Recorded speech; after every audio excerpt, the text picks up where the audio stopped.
Good morning. Today I'm going to talk to you about the differences between the American and the British music. Um, let's remember some of the origins of the American music. In the United States, the United States is a country formed for the multi-ethnicity of all the people living in it. So is their music. All those immigrants have brought their sounds and culture with them, and that's how everything started. American music has a large influence of black people, and also the white music, it has influences from the Irish, Scottish, and English as well. So we can say that in the origins of American music, um, there is some British influences, right?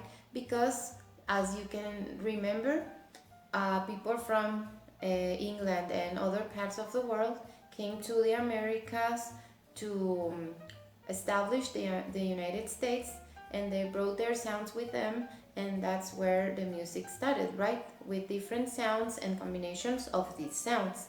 But the most influential thing in the American music is the black people, as you remember in my past presentation.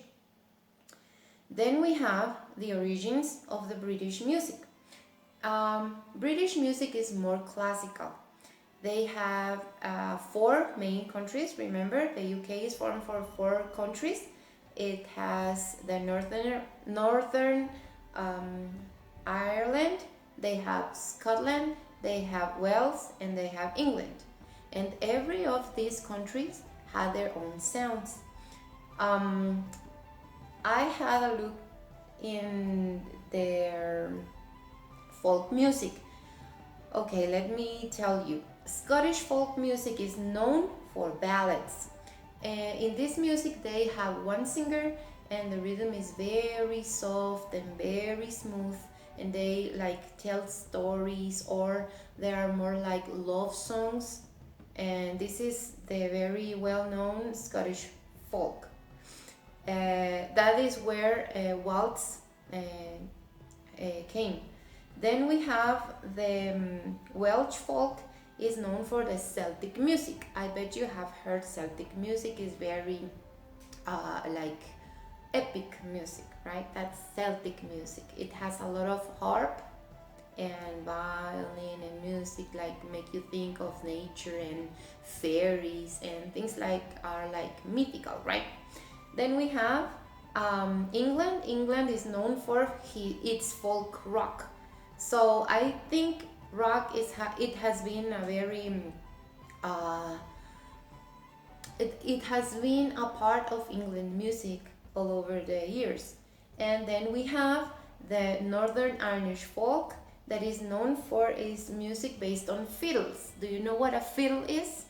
Well, a fiddle is the Celtic word used for by classical musicians to name the violin. So a fiddle is a violin, but that's the colloquial word that musicians use for the violin in England, fiddle. Okay, these all build the path for the music hall and brass bands that are the two origins of the music in England. Like in the US, it was jazz and blues. In Britain, they have the brass bands and the music hall.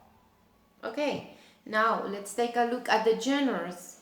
The genres in British, they have this shoegaze, trip hop. Trip hop is like a version of hip hop, but it's smoother. That's a very low pace music. It is more like psychedelic, and I don't know, you feel like you're in actual a trip hop. That's why it's called like that, trip hop. Then they have ska. Then they have the British Bhangra. The Bhangra is it's Hindi music but produced in the UK. They have their folk rock, their folk punk, the Britpop. Britpop, starts from Britpop. I was one of them, the Spice Girls, as you remember. So, Britpop. They have Afro swing. They have grime. Grime is, well, I don't know if it's pronounced grime or grim, but it's their version of rap music. It is strong, it is like rebel music, it is very empowered music against the oppression of the society and the government and the rules and all of that. It's exactly like rap music in the US, but it has the name of grime or grime, I don't remember. Then we have the industrial music. Industrial music is very rocky music, but it has these sounds like actually an industry or a fabric or yes, like this metal music, like um bangs and mash things, and that are the sounds of this music. That is why I think it's called industrial. Then they have the dubstep. Dubstep is originated in the UK. Then you have drums and bass. That is another rhythm that they use. Normally they put it in the back of some songs. They mixed it a lot with tropical music. And then they have the goth rock. Goth rock is more like a combination of classical music like an opera or things like that and rock music. Then we have the American genres that you can remember. Then you have ragtime, bluegrass, country, blues, jazz, swing, rhythm and blues, doo-wop, gospel, funk, disco, house, techno, salsa, grunge, and hip hop. Okay, those you remembered from before. And I have this little square over here, where you can see heavy metal, progressive rock, hard rock, and punk rock.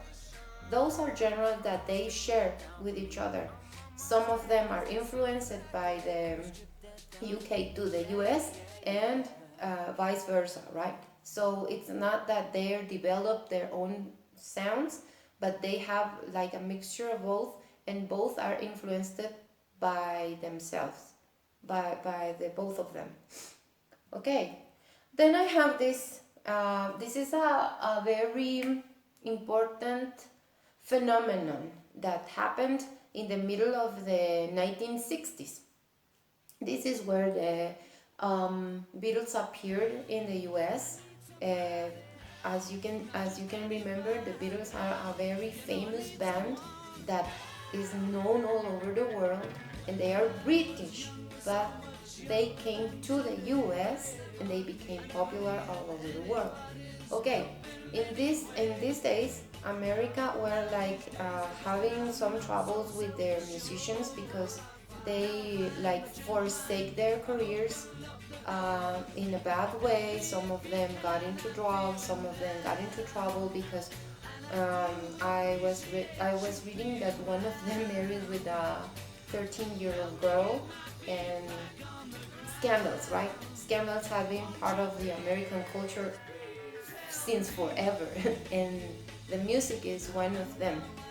So, and they were like having this kind of issues when the Beatles appeared. They were a young band in the UK that, influenced by the American music, developed this rhythm that was very popular, and that was like really nice to hear, and it could enter in the mainstream field because it was radio friendly, and it was very likable, and it was very danceable music, and that's where they born with this rhythm, right, that became really popular. So they went to the US because they wanted to present their music to the US industry, because this is a very uh,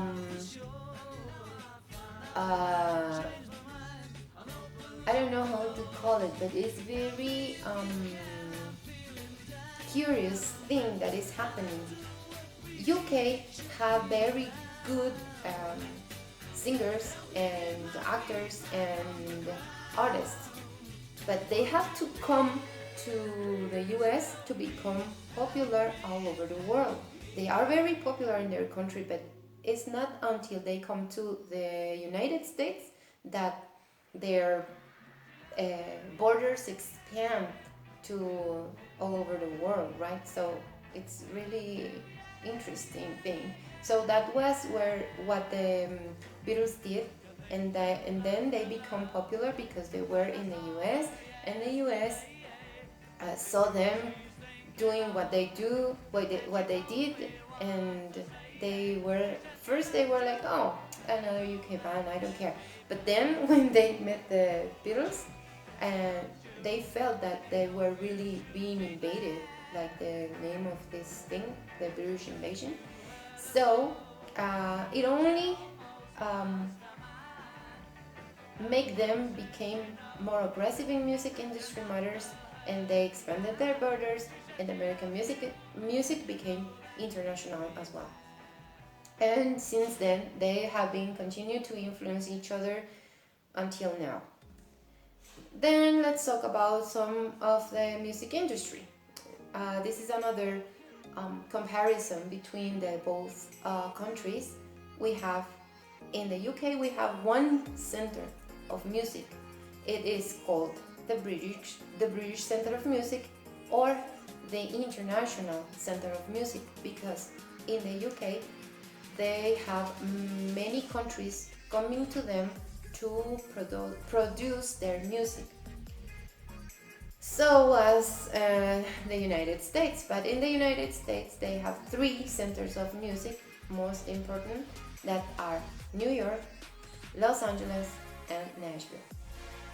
I think Nashville is more biased to produce country music, but country music is very well known all over the world, and they are constantly developing new artists. So basically those are the comparisons and differences and similarities among the two countries in the matter of music. So thank you very much for your attention, and see you soon.